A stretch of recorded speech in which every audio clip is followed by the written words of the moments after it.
It's my pleasure to introduce Jean-Pierre for the second last GOS completion talk of the year. So we've got one more to go next week, and that will be the end of semester and the end of GOS seminars this year.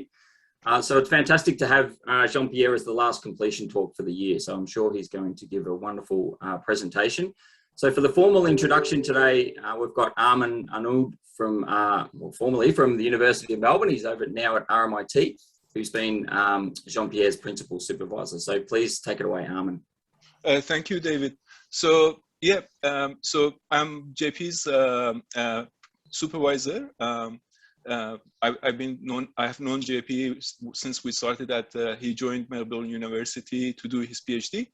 JP joined Melbourne University with a master's in solar cell solution process solar cells from University in Korea.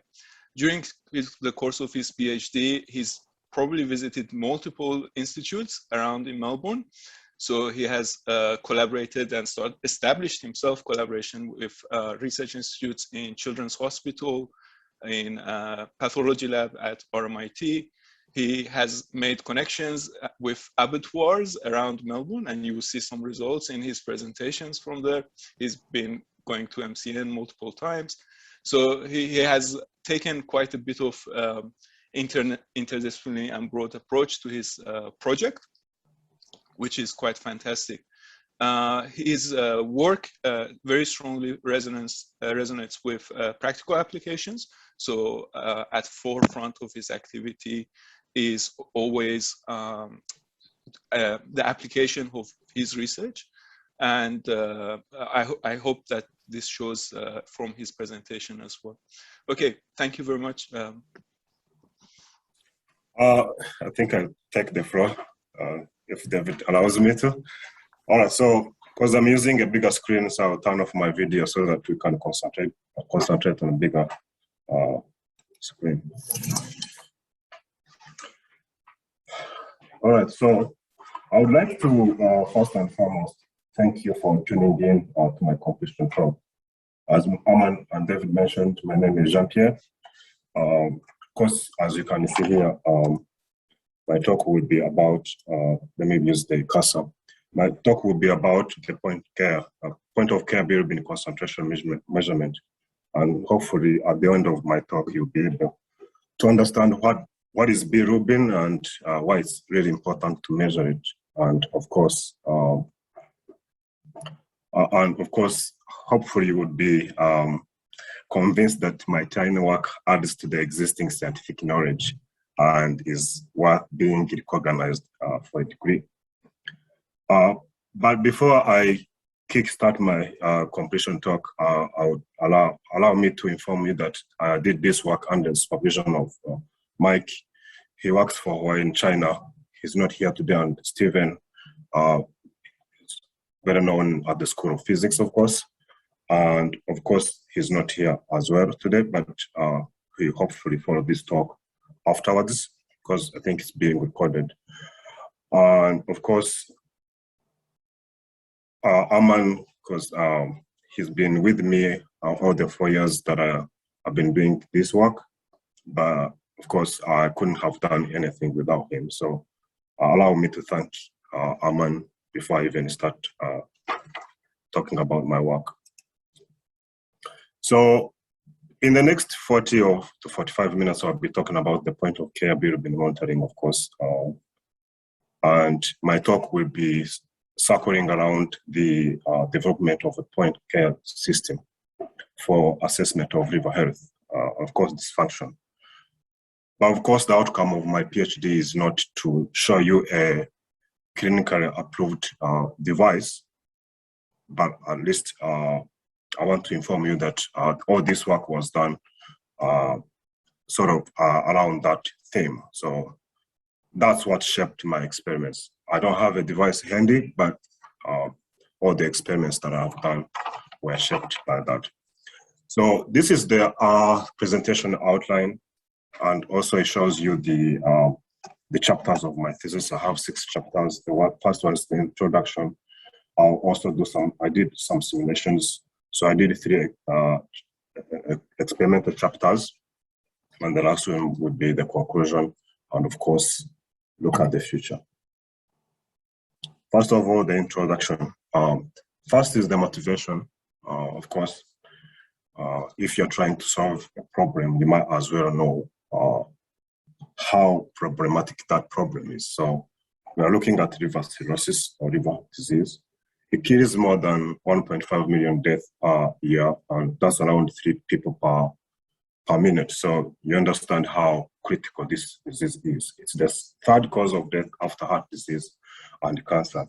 And of course, you understand this is critical because the Australian government spends around 51 billion per year, so around 51 billion. So second to CVD, so the cardiovascular diseases. But again, you can see 51 billion is not small money. But of course, as usual, in medical science, they do physiology. In first year, second year, they do pathology for a reason, because before you solve something that's broken, you might as well know the normal, when it's normal, how does it look when it's normal. So talking about the physiology of the liver, it does a lot of storage of nutrients, but most important here in my talk will be blood filtering. And another thing that it does is the activation of the immune system. But when liver is injured, this can be a short-term injury and can be physical, for instance, a physical wound, or a biochemical. This can be a virus, a bacteria, or due to some excessive intake of alcohol and drugs and substance abuse. All this can lead to short-term injury of the liver. But the liver has this way of repressing its dead cells, so they can repress and they can regenerate. That's the correct term, liver regeneration. So the liver knows how to do that. You can appreciate how liver does that and how important it is. But that's not the case when the injury is long-term. So this will lead to damage, long-term damage, and the dysfunction will be irreversible. And that's where the problem of liver disease and liver cirrhosis comes in.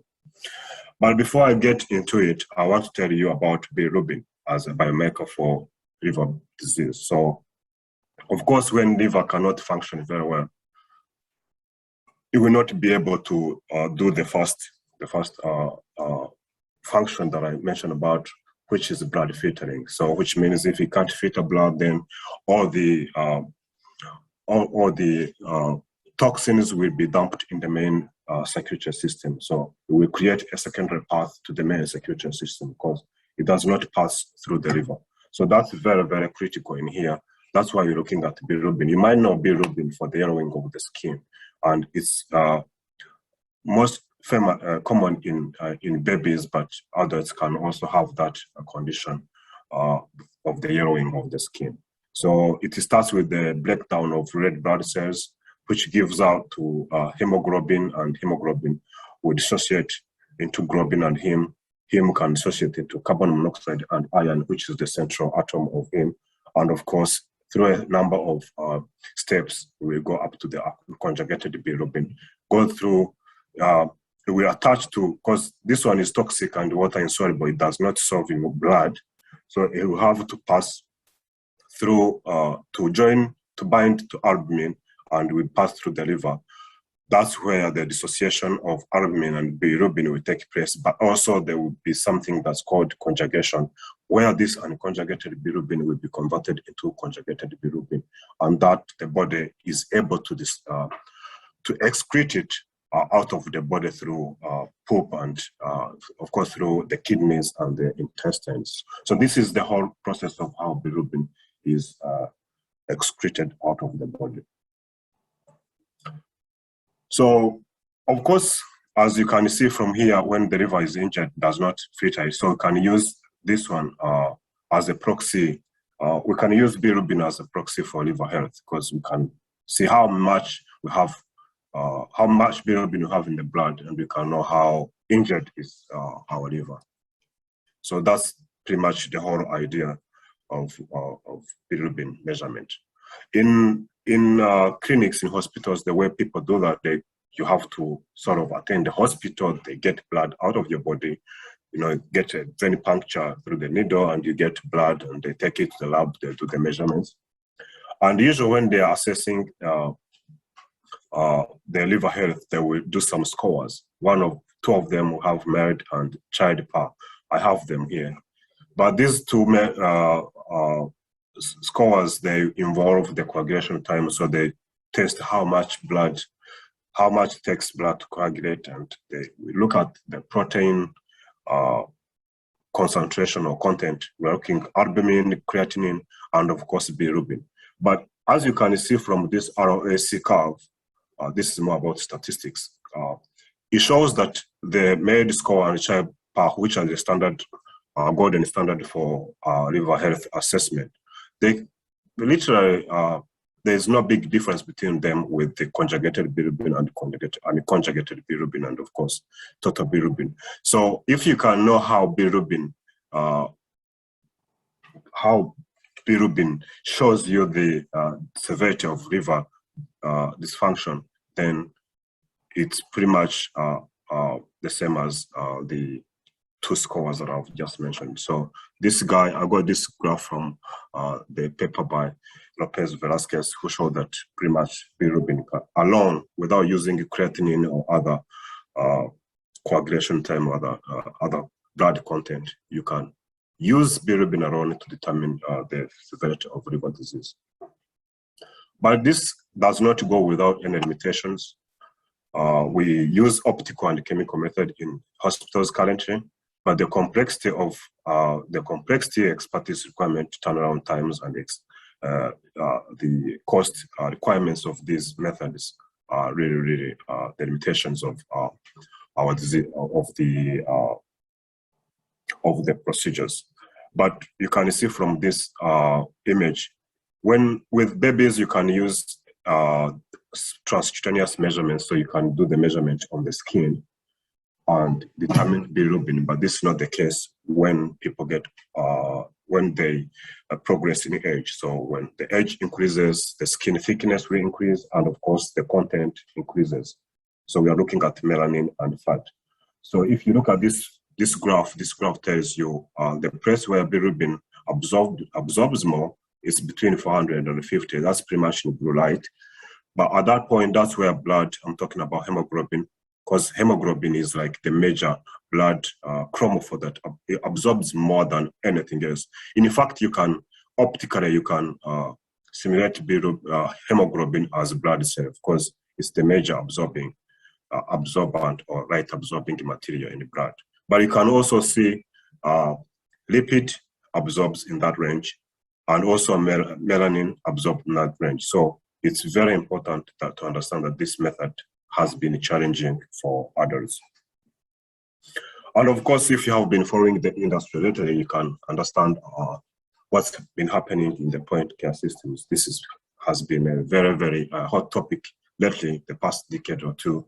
The handheld devices for home care tests or transcutaneous tests, the implantable sensors or wearable sensors. So this has been a hot topic, and pretty much this is part of the solution that I'm proposing for bilirubin measurement alone that can be used for bilirubin for liver health assessment.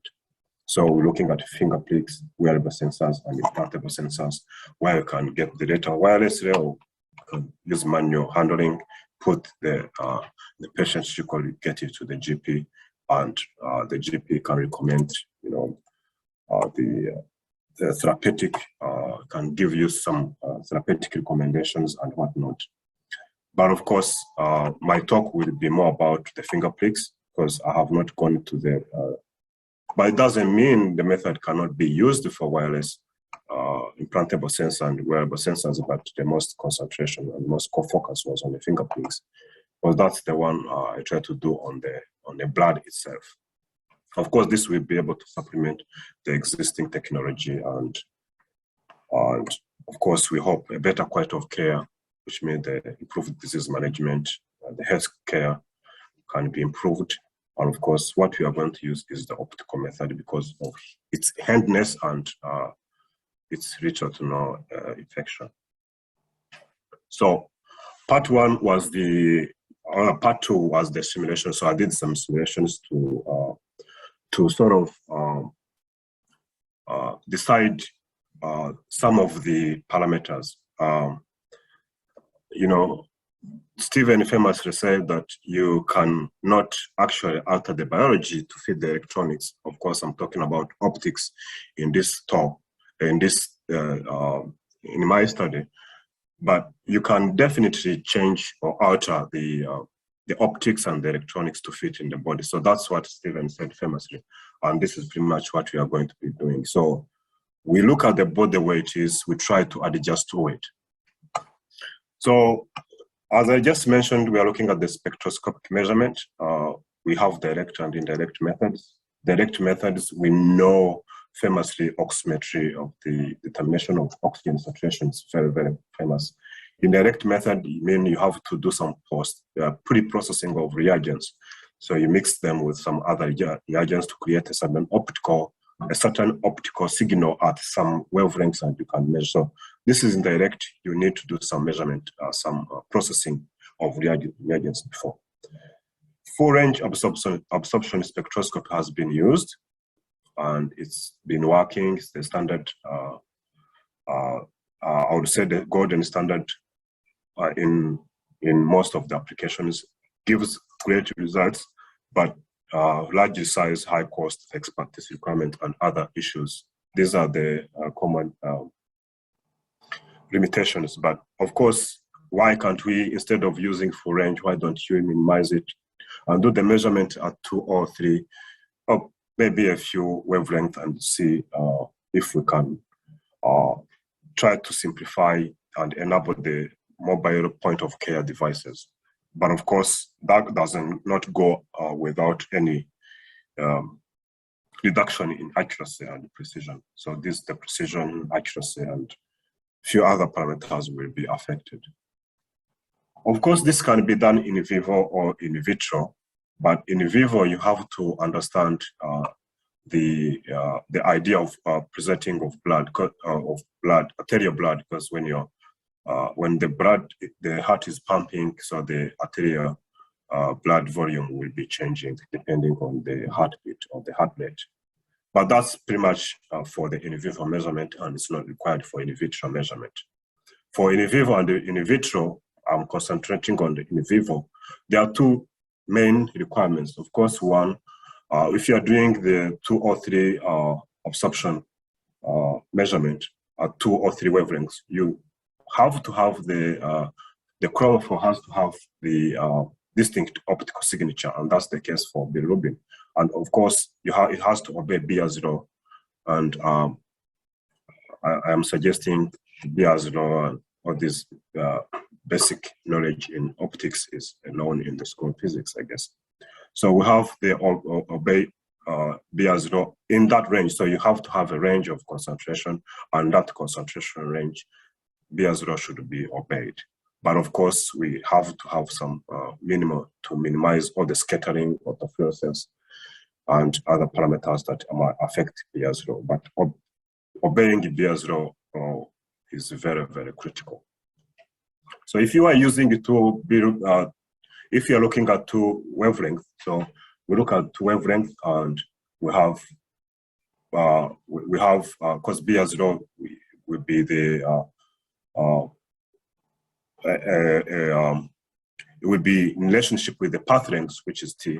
We're looking at the path length of the sample and the concentration. Of course, the molar absorptivity is the constant of proportionality and depends on the wavelength. So at each wavelength, a material will have a different molar absorptivity, with T and C being the constants, being the other parameters that absorbance will depend on.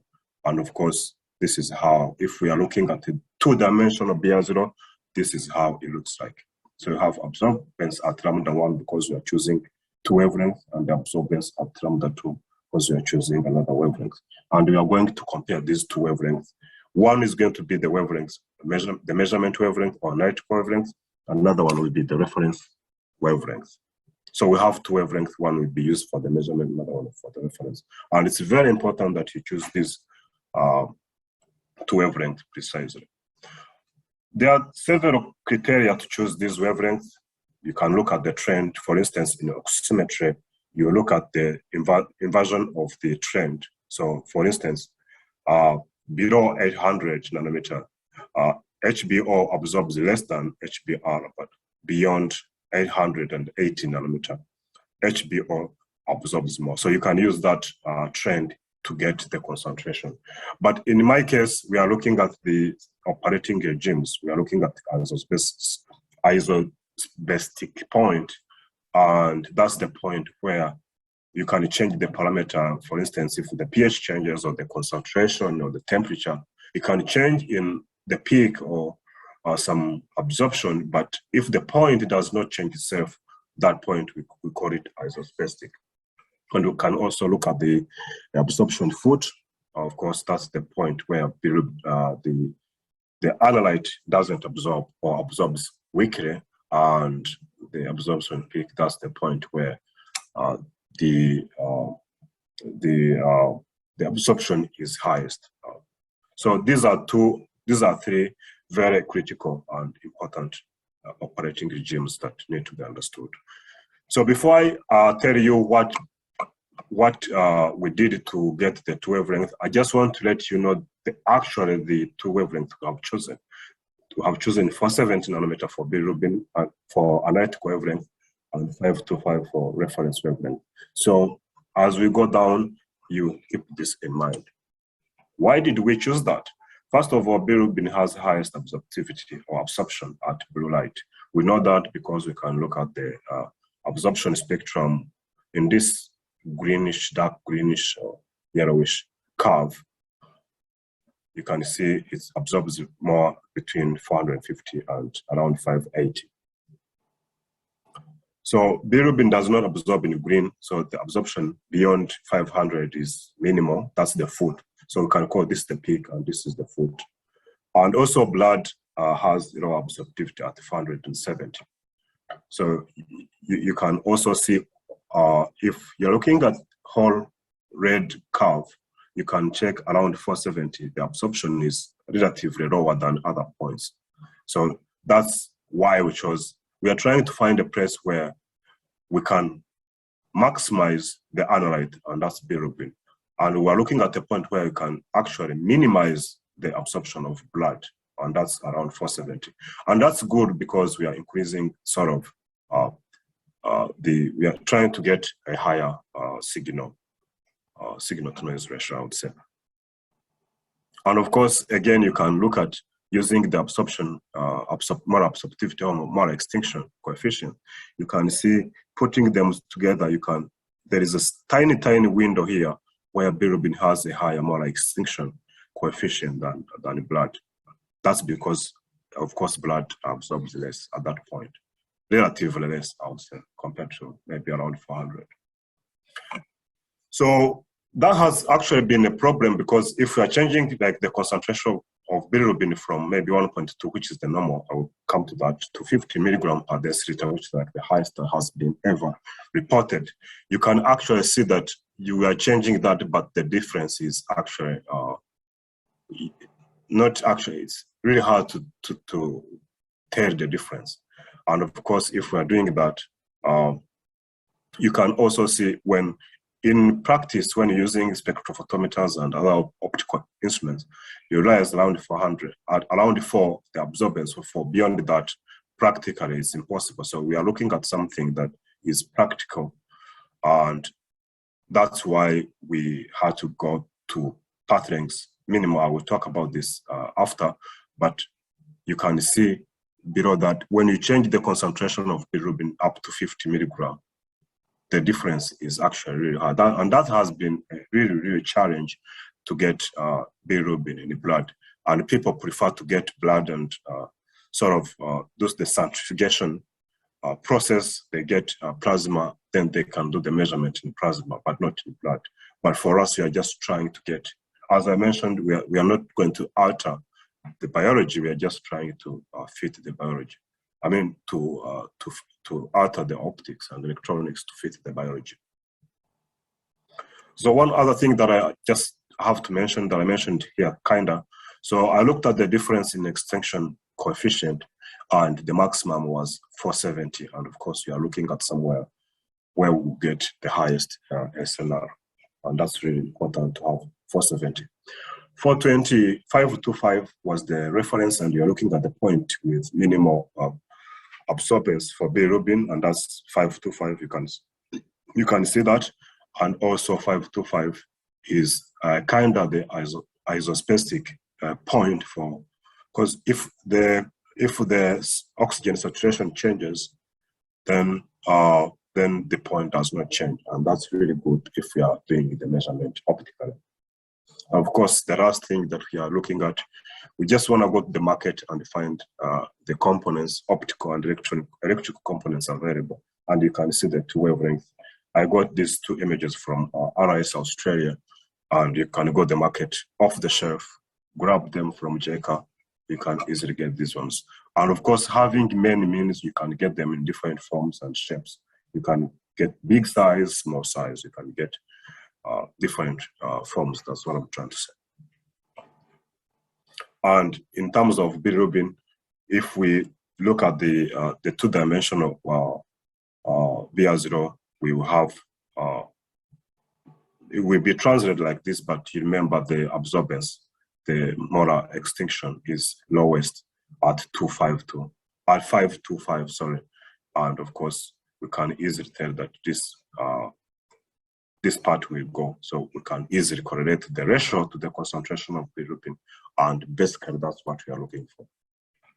The working concentrations, we know the normal concentration is known, it's up to 1.2 milligram per deciliter. But for cirrhotic patients, we looked at several papers reporting cirrhotic patients. The highest that was seen is 50 milligram per deciliter. And that's why we were working on the range 1.2 up to 50 milligram per deciliter. Again, another important parameter that you are looking at when you're doing absorption measurement, you are actually looking at the path lengths. So I did some simulations. As I mentioned, this was simulation one, about simulation. So if you look at it, the optical attenuation is very important. And if you have something, the transmittance of over 10%, that's good. Over 10, between 10 and 1 is still fair. And between 1 and 0.1, that's the absorbance of around 3. That's still acceptable. And the practical limit is around, as I mentioned, the practical limit is around 3.5 or 4, as in ABS. And that's, if you can look at this one, the absorbance here and the transmittance of 200 is around 5%. So that's really good. Of course, you don't want to go to 400 microns or 600 or 1 millimeter, but also you don't want to go to 100 microns or 50 microns because you are reducing the going down the limit. And if you go highest and lowest, these are not really good because you'll be creating a lot of noise in the measurement. So 200 was good for the measurement. I would say it was optimal. All right, so this part, take some more. So this one is like the first experimental measurement that we did and has been published in the Transactions on Biomedical Engineering. So that's the first chapter, experimental chapter of my on my thesis. So we're looking at Beer's law. If actually bilirubin obeys Beer's law on the range that we have talked about from 0 this time to 30 milligram per deciliter, but also on the 200 micron wavelength path lengths, that's what we're looking at. And we try to look at the sensitivity in the blood phantoms and of course in whole blood.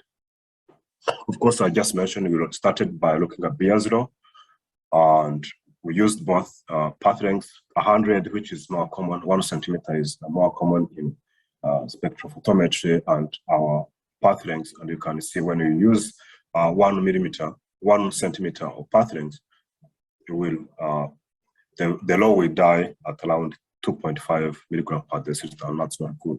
But if you look at the path lengths of 200 microns, it works very well. And of course, this is pure bilirubin.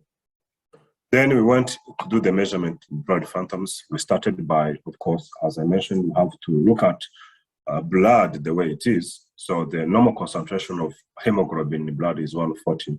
So we use hemoglobin of 140 grams per liter, and bilirubin was changed up to 30 milligrams per deciliter. And we used both Joule wavelength and spectrophotometry.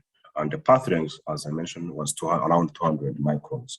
But at this stage, so the cell was designed by ourselves. We did the design by ourselves in the lab. So get silicon sheets and sandwich them between two glass slides, like the microscope cover glass. I think that's the name. So put them in between, and we can get the path lengths that we need. But of course, this is like single use, so we use it and we throw it away, use it and throw it away. But that had to change in the next step. And this is how we did the blood phantoms preparations, then of course at different concentrations up to 30 milligrams. And we, of course, as I just mentioned, we did the ratio analysis. So we are looking at the ratio and the concentration, how do they relate to each other? And of course, we used both Joule wavelength. So Joule wavelength means we are taking it to LEDs with specific wavelength and use them. But full range spectrophotometry means we are using a spectrophotometer. This was in MCM, used a microscope spectrometer. So it acts as a microscope, but also acts as a spectrophotometer, because mostly the normal spectrophotometer could not handle our cells. So we had to find something that can handle our cells. So this is the graph for bilirubin sensitivity, and you can see the ratio, the absorbance ratio for full range spectrophotometry and our parameter. And actually, we had discussion with my supervisors.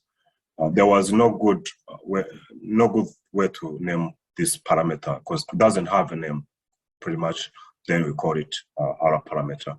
And then you can also see it has a linear correlation with the concentration. And this is for Joule wavelength. And you can see the R square for both is more than 0.9, and that's really good. So that was the end for blood phantoms. And of course, we wanted to change blood phantoms to whole blood. We went to the Riverton North. There is a laboratory called Diamond Valley Park. Then that's where we get blood from. So the way we do that, I go there.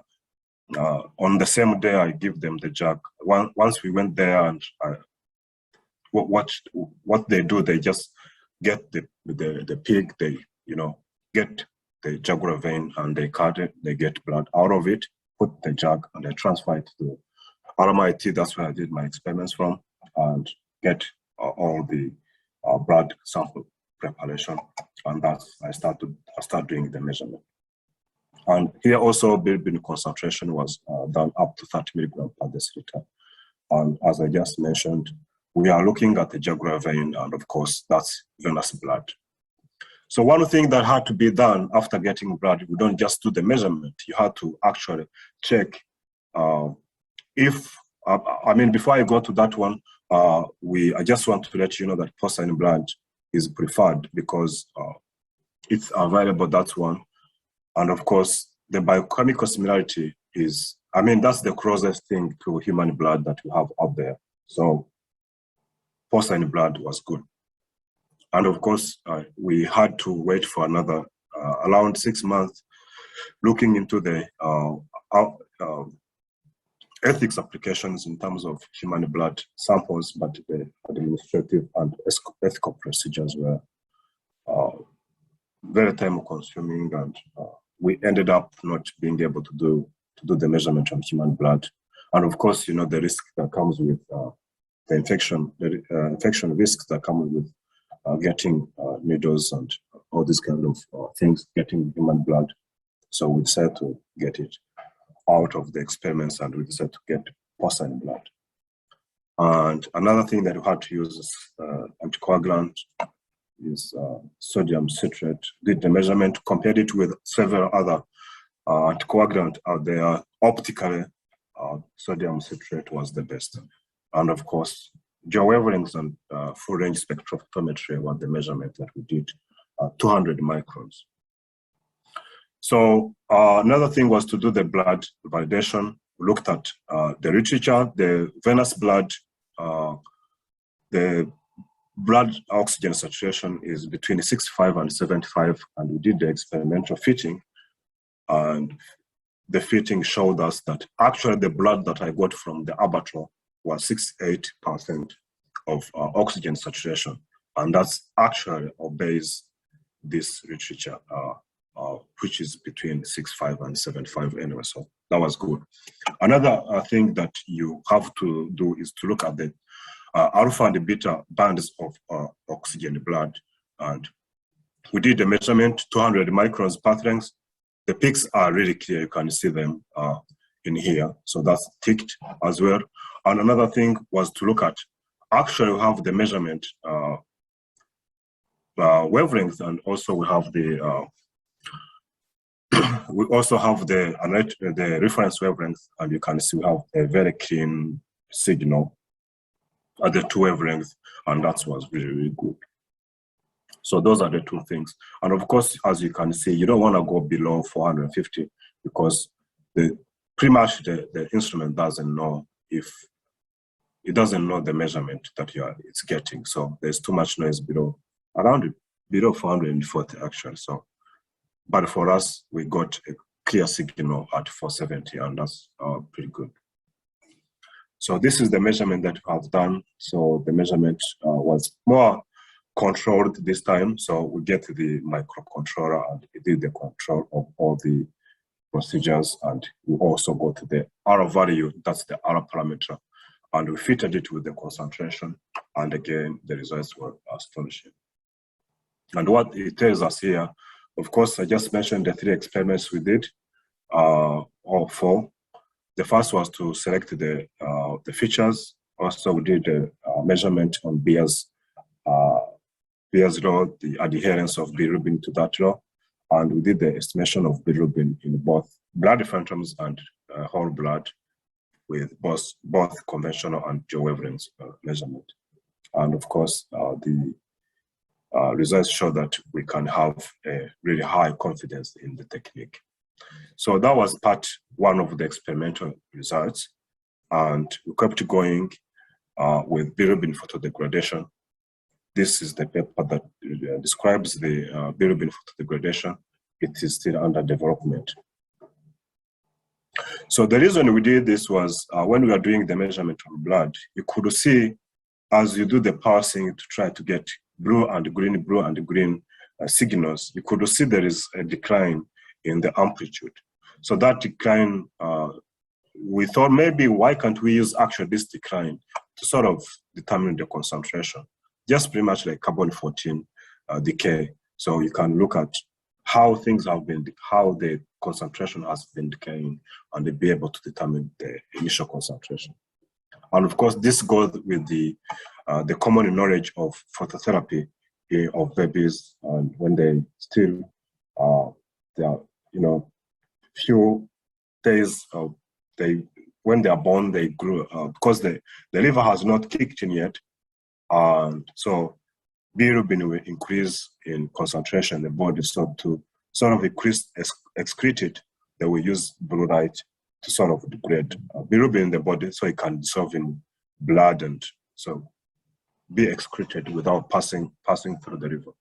And photochemically, what happens is when you eliminate blue light, we have this bond that will weaken, and these chains will sort of rotate, and we have R1 and R2. These were like in different directions, but this one, they will be in the same direction. So this is pretty much what happened. The bond does not break. What happens, it just weakens and it can rotate a little bit.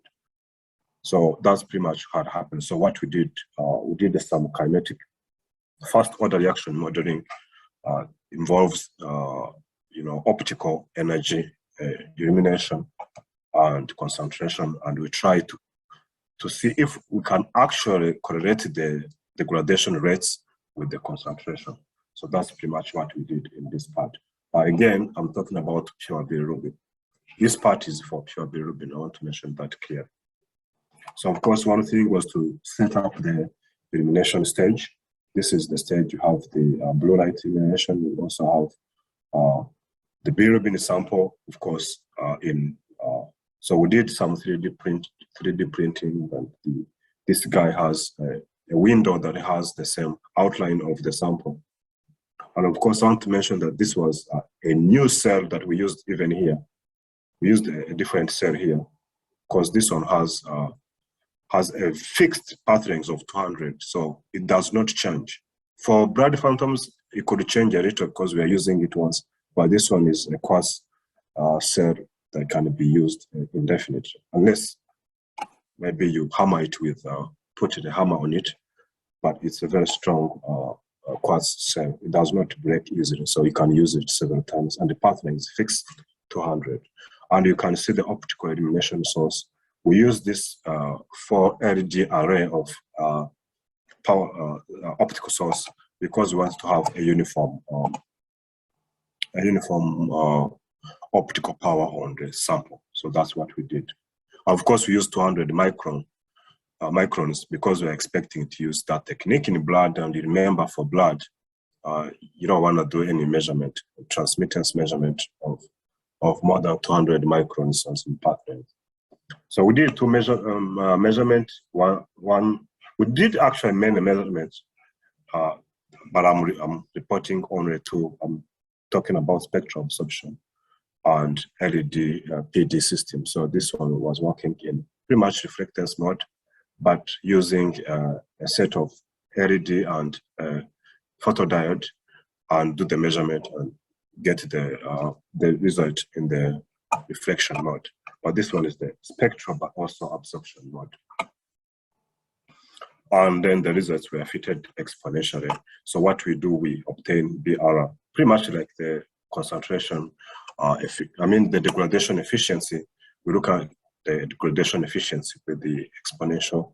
We get the K parameters. I'm talking about the rate constants, and then we plot K with bilirubin concentration. And the results, you can see also the photodegradation rates were correlative with the concentration. So this is for spectrophotometry, but it's the same thing for, this is for spectral absorption, using spectral absorption, and this one for the LED system, LED PD system, and we are doing the measurement in the reflection mode. We also did the transflexion mode. You can see the transflexion mode also means that you are putting a reflector on top. It's pretty much like a double absorbance, or double transmittance. It seems to be actually a little bit more efficient or more effective, but they are pretty much the same. Of course, this study, to summarize the results, the study mainly uses solid-state electronics. Because most of the studies that are happening in the clinics, they use big instruments like chromatography techniques, and those are big, really big.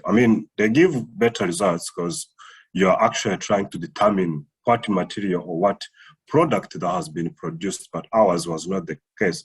We are just trying to look at if we can correlate the degradation rates with the concentration, that's all. And you can actually see from what we talked about the phosphorylation, you can see there is another spectra emerging as you increase the illumination dose. So this has been known to be bilirubin. So our purpose was to look at the possibility of correlating the degradation rates to the concentration, and we're pretty successful. And of course, the photobiodegradation rates correct here with bilirubin concentration. And we expect this to be, we think this can be a quantitative measurement, a quantitative way of measuring bilirubin. And this can be used in urine or plasma, probably in the blood as well. But in the blood, we're going to talk about it now. And this has the potential. Imagine if we can get this technology of degradation and integrate it in the fabric that hospitals use, and you can measure bilirubin, but you can also, if it's an LED and a PD, a photodiode and LED system, you can add other components like infrared and red. Then you can measure heart rate and oxygen saturation in just a small, tiny system. Like maybe we have one that I'm going to show you anyway, so that can be done. So there's a potential of using that. You can integrate some other components to do that, to measure bilirubin, but also measure heart rate and oxygen saturation. So the third experimental chapter, we tried sort of combine experimental 1 and experimental 2, and try to combine both of them. But this time we are going to use a system on chip. So this system on chip for bilirubin measurement. So what we did, we got a small chip. The first purpose was to do the measurement in vivo, but when COVID kicked in, we are not allowed to do the measurement in the lab. So we shifted to a system on chip rather than doing the measurement in vivo. But this is a pretty close to what would happen. I mean, I'm talking about the system itself, not the measurement, but the chip is small enough to do the measurement. Because you can look at the size is about 3.5 by 7 millimeter. And you can appreciate that being able to integrate the ADC, the ADC of 15-19 bit, of course, with the spectral sensitivity of between 400 and this is pretty much a silicon photodiode, and in the mass of 50 milligrams. So you integrate that in this small chip. You can appreciate how this is. And of course, as I mentioned, we did the measurement in both reflectance and transflectance mode. But again, this one for photodegradation, we did not use any external source.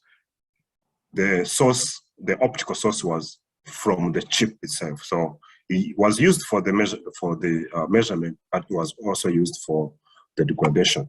And you can see this is a graphical user interface that was screenshot. You can see how the degradation of bilirubin takes place as you increase the illumination time. So this is for blue, this is for green. And I used an external photodiode because using the chip, you cannot look at you cannot see all these pulses because the way they are designed to sample at a specific time. So you only see the data, you don't see all these pulses. So they are designed to sort of sample at when the pulse is actually on. So that's why I had to use an external photodiode to show you what's happening actually at the photodiode level. And this is for other parameter. We did other parameter, but this time in reflectance mode and transflectance mode. We did a log for ADC count for blue and green, and you can quickly see that other parameter in both transflectance mode and reflectance mode, they correlate with the concentration, and that's really good. With the photodegradation measurement, of course, we are looking at the R1, so we look at the log BI, so B1, log B1 over log G1, log B2 over log B2 over log G2. Then we count all these for 1 minute. So we didn't want to go up to 2-3 minutes, but we didn't also want to go up to 5 seconds or 10. So what is something that is clinically feasible? So you don't want to use 5 minutes or 10 because you're probably spending more time doing the measurement. And it's better to find something small so that you don't take long doing the measurement. And then we do calculate the slopes for RI in function of time. And we did the graphs for the rates, and you can see the degradation rates have a high linearity with the concentration. And to summarize the experiments, we did the jaw wavelength measurement and the photodegradation measurement, and both were done using a system on chip. So we only use the system on chip. That's what I'm saying. It's really, you need to appreciate how that small chip can do all this work. And you can see bilirubin correlates with other parameters and of course PD rates. The correlation is limited at lower concentration. You can see at lower concentration you have more noise at lower concentration. But as you go higher, it becomes much easier. And the more of the photodegradation time, I didn't show that here, but if you increase the photodegradation time, maybe make it like 5 minutes, you have the sensitivity will become much higher. And if possible, you can actually use the results for PD and for photodegradation and other parameters. You can combine both to increase the sensitivity, but you have to understand that the PD will require more energy, because maybe like 60 times or maybe 100 times, depending on how much time or illumination time that you are using. To sort of give you an idea, I looked at around 15 research papers, but this is for babies, for infants. I haven't looked for cirrhotic patients, but I just want to give you an idea of how the data that I saw, they showed me, looked around more than 1,000 data, they showed me that actually the average, I would say the average is around 12 milligram per deciliter. So as I just mentioned, if you're doing the measurement, usually for cirrhotic and those patients for babies, this more lower concentration of bilirubin are not actually very important. And if you look at this one for normal, acceptable, and when it starts becoming bad, then we go to serious. So this part of serious one, this method was really, the method that we put in this study was very effective. Then talking about the conclusions and the future perspective, I sort of combined the parts one, the introduction and the simulations and the conclusions in a review paper. It's already out in biosensors and bioelectronics. It's under review. So just to let you know that's happened, telling you about what happened in my PhD as well. So, but of course the significance of the study is for bilirubin point of care monitoring. That's pretty much, and this can be used for hyperbilirubinemia in infants. It can also be used in the case of intracranial hemorrhage. For liver cirrhosis, that's pretty clear because that was the main purpose of the study, the introduction. You can remember that, and it can also be used for in case there's premature red blood cells breakdown.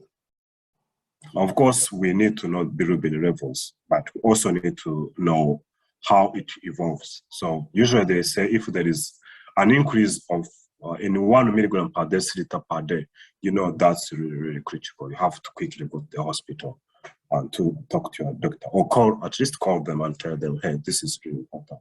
And that's why the point of care system is very important. The temporal evolution measurement is critical. So for system level applications, I mentioned this, so can be used for home care, bilirubin sensor, or bilirubin sensor for neonates. It can also be used for as an implantable sensor. But future perspective, you can try some other methods, for instance, microwave analysis or electrochemical methods. Or probably this can be applied not just in hospitals and medical industry, can be used in agriculture or in industry. So that's also possible. So there are several constraints that people who are trying to develop devices, they have to look at.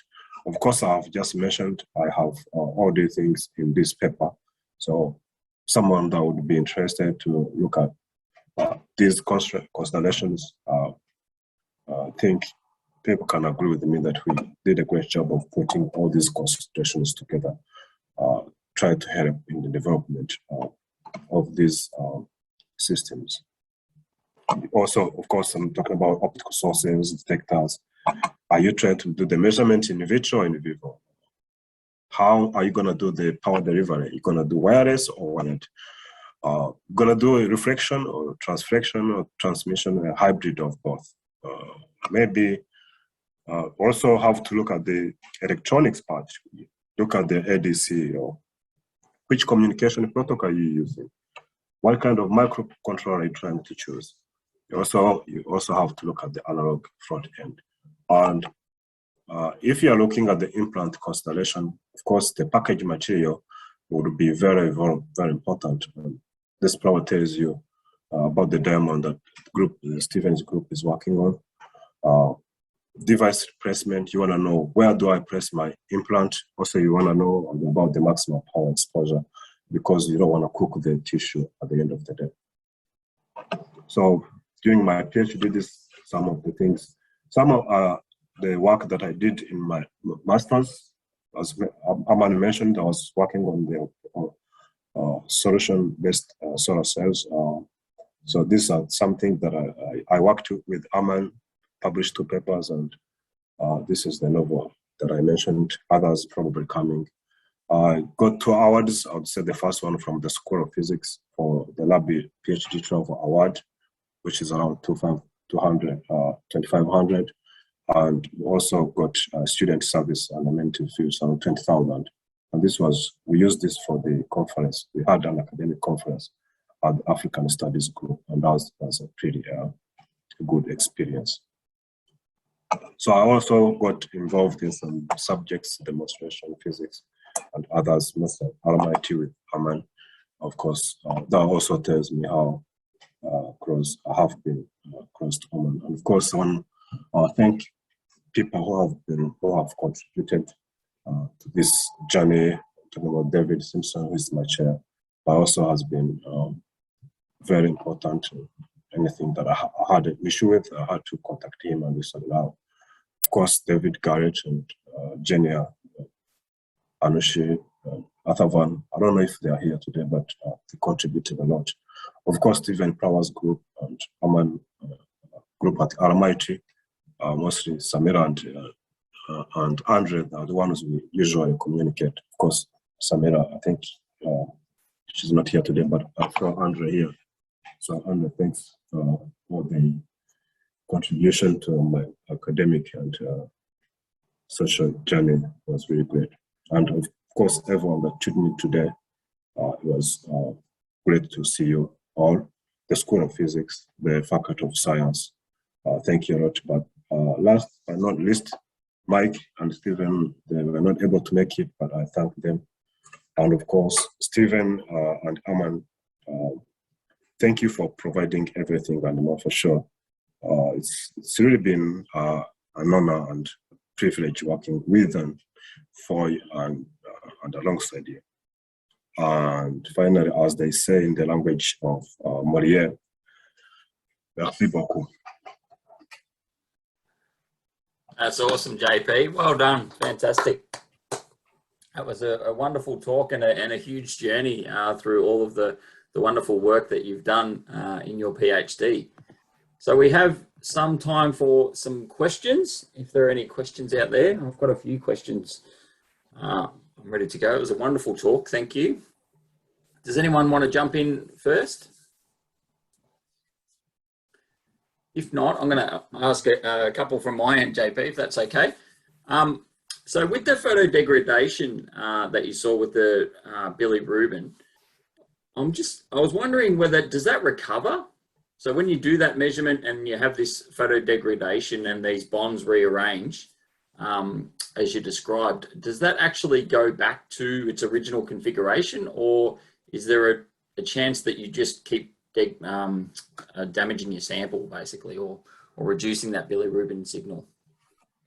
Yeah, that's a really interesting question, because actually from the literature, this bilirubin configuration is, I'd say, the most prominent one. So that's why we're looking at. But there are some other intermediate forms that the sort of the reaction is reversible, but that takes place maybe a few seconds.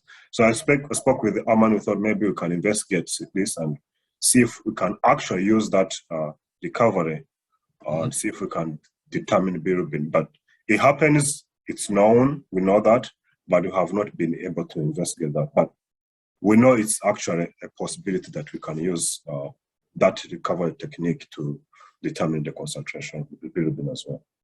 Yep. Maybe that's also another area that can be looked into. Okay, excellent. And I was curious on this point as well, whether people have looked at the fluorescence lifetime of these windows that you've looked at. So if there is degradation, I just wonder whether the fluorescence lifetime of bilirubin would be different to blood, for example, and whether you could use that as a distinguishing feature instead of the spectra.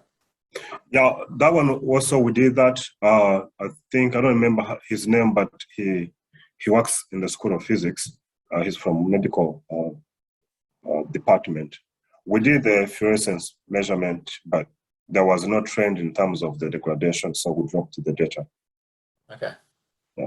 But again, we try to look into the microscope, the confocal microscope. Really, it's really hard to even be able to focus because the quantum yield is really minimal. So yep. There was no need of following that up. Maybe, I don't know. We tried, we failed, and we didn't want to keep going. No, that makes good sense. Yeah. And I was also curious about the 3D printed cell that you made, and whether you could tell us a little bit more about that, and whether that is a reproducible. Yeah, it's reproducible, but it's low-tech cell, and we did this. I think it was in my first year, so I was not exposed to all this kind of knowledge and where can I get what. So I had to make it using the technology you have at the School of Physics, and it's very reproducible. If anyone is interested in looking into it, I'm happy to discuss. So you mentioned that you get this reproducible 200 micron path length. So how does that work? So is there just a groove that's cut into that 3D structure, and then you just have a glass cover slip on top, or? No, we sort of did, like, we sandwiched silicon wafers. Actually, it's not like really 200. It's around 220 because silicon wafers are around 220. So we sort of laser cut them and sandwich them between the two microscopic cover glasses. Okay. That's how we're able to do the measurement. But if you put it in a sonicator trying to do the cleaning, of course, they will fly away. So you have to use a new one. And cleaning blood is really hard. So you have to use a sonicator to do the cleaning most of the time. Okay. Yep. We have a similar issue that we're working on in our lab. So it would be good to maybe talk a little bit more about that. Yeah. So that's good. Are there any other questions from the audience?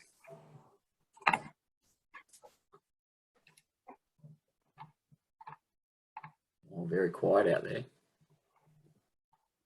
And I'm going to ask one more, JP, if I can. So the blood samples that you ended up working with, so when you went from with the pig samples, for example, you take the pig's blood, you add the anticoagulant, and then is that basically, are you looking at the blood serum at that point?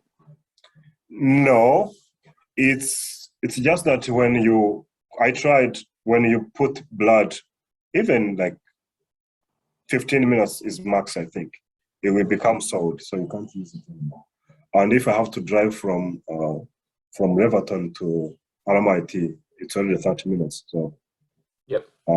It will be completely solid and you can't use it. So I have to take the anticoagulant with me, then I can give them, but they already know the whole thing of coagulation. So whenever I go to get blood, they ask me, where is the anticoagulant? Because they are pretty familiar with this. Right, okay. Yeah, and they work with a lot of research. Usually they will ask you to donate some money for cancer research. And I think that's a good thing as well. Before you collect blood, you have to give them maybe like $5-10 just for the research, the cancer research. They're just trying to help research. That's good. Yeah. Okay, that's fantastic. Excellent. All right. If there are no further questions, Armin, did you want to say anything more about JP's talk or his research so far? Great talk, JP. Thank you. So I think, I guess it would be nice to just say a couple of words about what's going to happen next. So JP's developed this technology and like some ideas around how he can do it in terms of experimental setup and all the connections, and so far demonstrated the technology on benchtop. But I guess one of the things that he's aiming to do once he wrap up his PhD would be to look into the possibility of translating this into a small device which can potentially be implanted under the body, so that will allow continuous monitoring of bilirubin in people who have chronic long-term liver failure disease. So yeah, I think it's really, really exciting. Yeah. Absolutely. Yeah, indeed. Beautiful. All right. Well, thank you very much, Jean-Pierre. That was a fantastic talk, and congratulations on all of the wonderful results. You should be very proud, and good luck with the rest of the write-up with your PhD, and hopefully we can see this technology into people in the near future. Thanks a lot, David. All right, excellent. And thanks everyone for joining. I hope you all have a wonderful weekend. And we've got one more talk to go for the rest of the year. So we'll hopefully see you all again next week. So thanks very much. Have a great day, everyone.